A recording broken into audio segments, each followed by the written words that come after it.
फिर से मंथन किया, कामधेनु गाय प्रकट हुई जिसको ऋषियों को दान कर दिया गया। चंद्रमा प्रकट हुआ, भोलेनाथ को दे दिया गया। भोलेनाथ मस्तक में स्थापित कर लिए, इसलिए भोलेनाथ का एक नाम क्या हो गया? चंद्रमौली। बोलो चंद्रमौली भगवान की जय। उच्चैश्रवा घोड़ा निकला जिसको बलि ने ले लिया, ऐरावत हाथी निकला, इंद्र ने ले लिया, कौस्तुभ मणि निकली, नारायण के कंठ में स्थापित कर दिया जाता है। रंभादिक अप्सराएं निकली, स्वर्ग भेज दिया गया। परिजात वृक्ष निकला, उसको भी स्वर्ग में स्थापित कर दिया जाता है।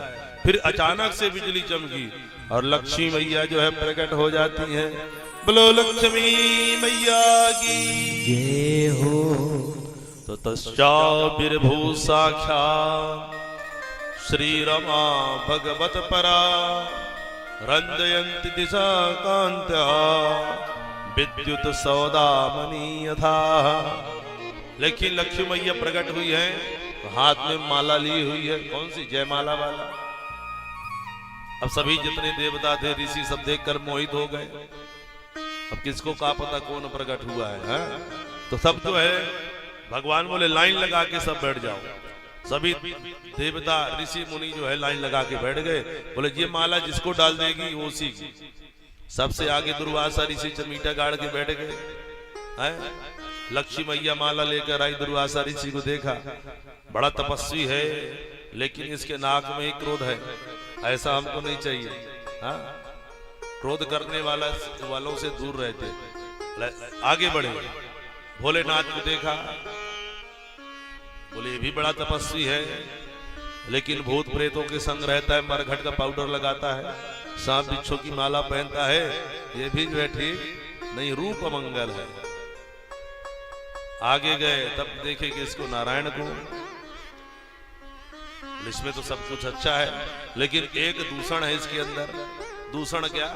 सब मेरे तरफ टुकुर टुकुर जैसे देख रहे थे, ये मेरे तरफ टुकुर टुकुर नहीं देख रहा है। फिर विचार की ये दूषण नहीं, ये भी भूषण है। क्या है? भूषण है। और नारायण के कंठ में माला जो है लक्ष्मी मैया पहना देती है कि मंगलम भगवान विष्णु मंगलम गरुणध्वजः मंगलम पुंडरीकाक्ष मंगलाय तनोहरि। तो लक्ष्मी तो नारायण की है, ये सब माला इत्यादि वाला करने क्या जरूरत है? ऐसा क्यों? परीक्षित जी ने जब पूछा तो कहते हैं कि एक बार क्या हुआ कि लक्ष्मी मैया बैठी थी भगवान नारायण के साथ। बोले सब कोई अपना साल में एक त्योहार मनाते हैं, जब ब्याह हुआ रहता है क्या बोलते हैं उसको? जिस दिन विवाह होता है उसको क्या उत्सव कहते हैं? वर्षगांठ। क्या कहते हैं? वर्षगांठ में कई लोग ना समझे होंगे, आजकल अंग्रेजी के जमाने है, अंग्रेजी ज्यादा समझते हैं। अंग्रेजी में क्या कहते हैं? हाँ, वो माता जी बता रही देखिए हैं। बोली राधे राधे। क्या कहते हैं? एनिवर्सरी। बोले सबका वर्षगांठ होता है मैया, एनिवर्सरी मान लो। बोले हमारा कोई वर्षगांठ ही नहीं है।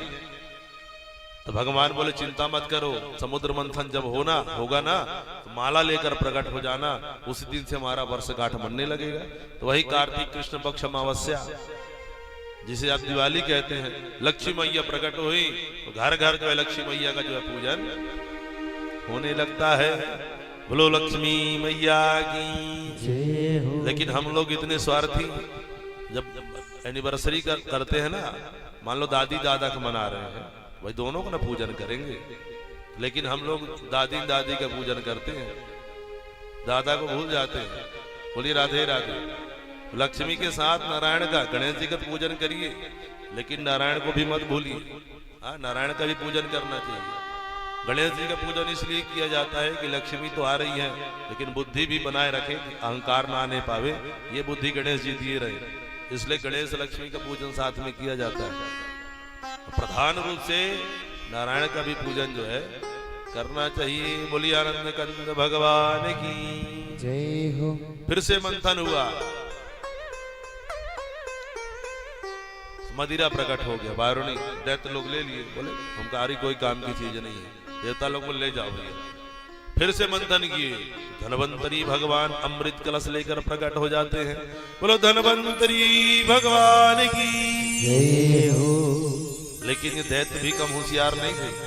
हाँ, दैत्य भी बड़े होशियार।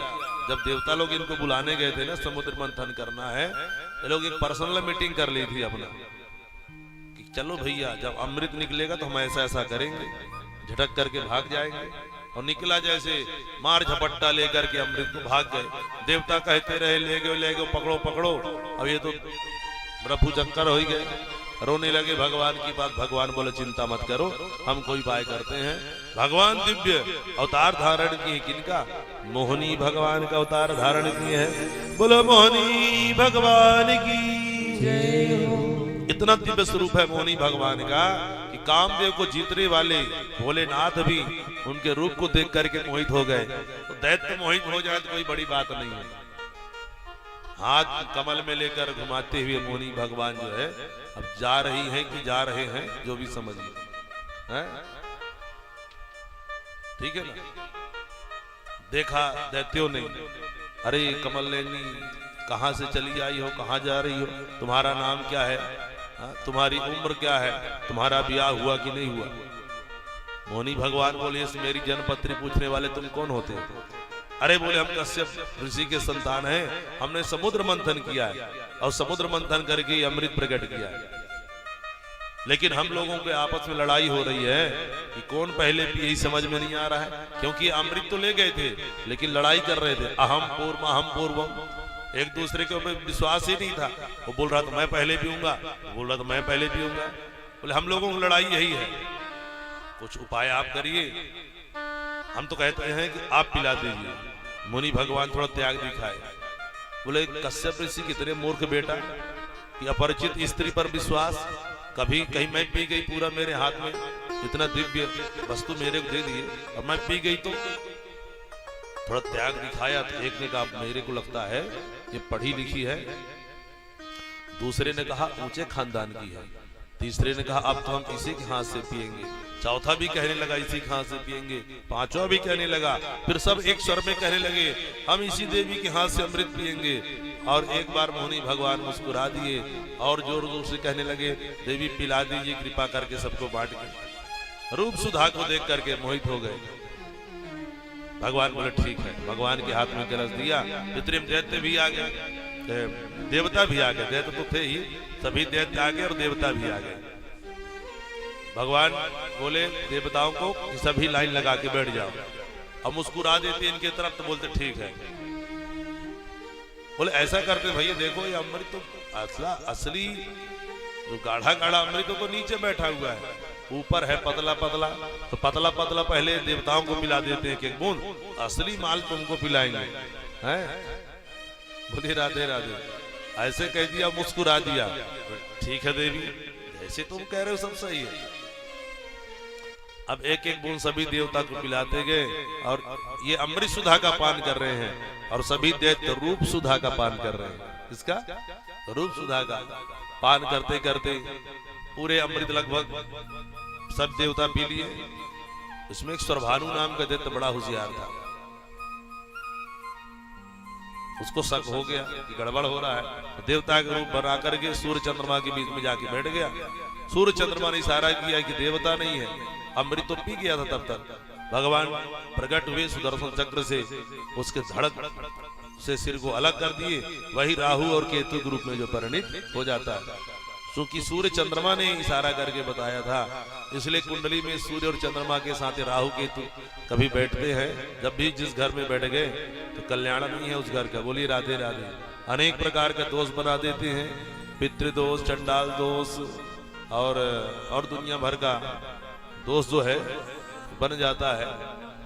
बोली राधे राधे। अब भगवान वहां से जो है अंतर ध्यान हो गए।